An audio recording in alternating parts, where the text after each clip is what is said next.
போன வீடியோவில் அமிலங்கள் காரங்களோட வலிமை பற்றி பார்த்தோம்.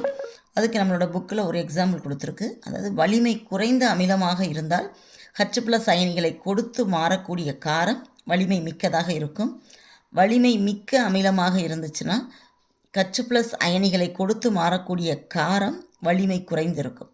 ஈக்குவல்ட்டுக்கு இந்த பக்கம் வலிமை மிக்கதாக இருந்துச்சுன்னா H+ அயனிகளை கொடுத்ததுக்கப்புறம் வலிமை குறையும்.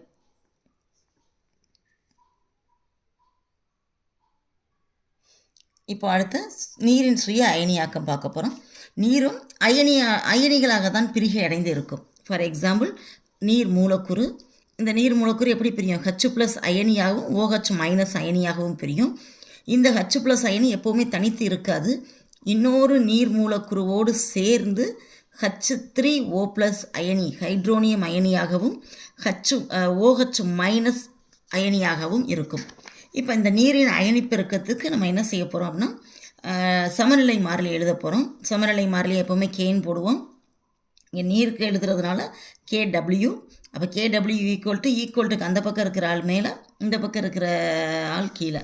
அப்போ ஒவ்வொரு பொருளுக்கும் அதனுடைய செறிவுனா எப்போவுமே சதுர பிராக்கெட் போட்டு எழுதணும்.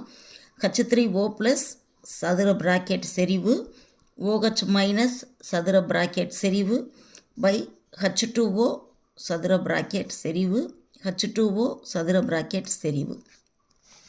நீரின் தூய நீராக இருக்கும் பட்சத்தில், தூய நீர் அப்படின்னு சொன்னோம்னா எப்போவுமே நீரோட செறிவு அப்படின்னு பார்க்கையில் தூய நீருக்கு 1 தான் செறிவு.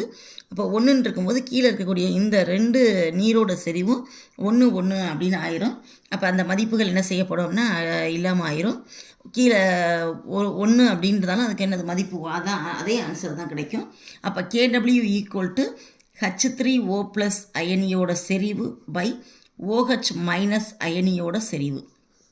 நம்மளோட அறை வெப்பநிலை 25 டிகிரி செல்சியஸ் வெப்பநிலையில் இந்த நீரோட அயனிகள் அப்படின்னு பார்க்கல ஹைட்ரோனியம் அயனியும் ஹைட்ராக்சில் அயனியும் மட்டும்தான். அப்போ இந்த அயனிகளோட செறிவு எவ்வளவு அப்படின்னு அளக்குறாங்க. H3O+ அயனியோட செறிவு என்ன அப்படின்னு பார்த்தோன்னா 1 × 10⁻⁷. எப்போவுமே நீரில் எத்தனை H+ அயனிகள் இருக்குதோ அதே அளவுக்கு சமமான OH- அயனியும் இருக்கும். அப்போ OH- அயனியோட செறிவு என்னது? 1 × 10⁻⁷ தான்.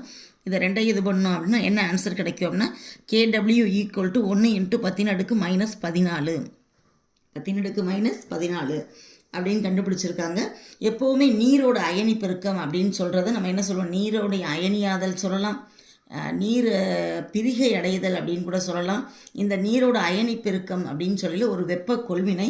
இந்த வெப்ப கொள்வினையில் நீரை நம்ம சூடுபடுத்தணும் அப்படின்னா அந்த அயனிகளாக பிரிகை அடையக்கூடிய அளவும் அதிகமாகும். அப்போ H+ அயனியும் OH- அயனிகளோட எண்ணிக்கை அதிகமாகும் எப்போவுமே.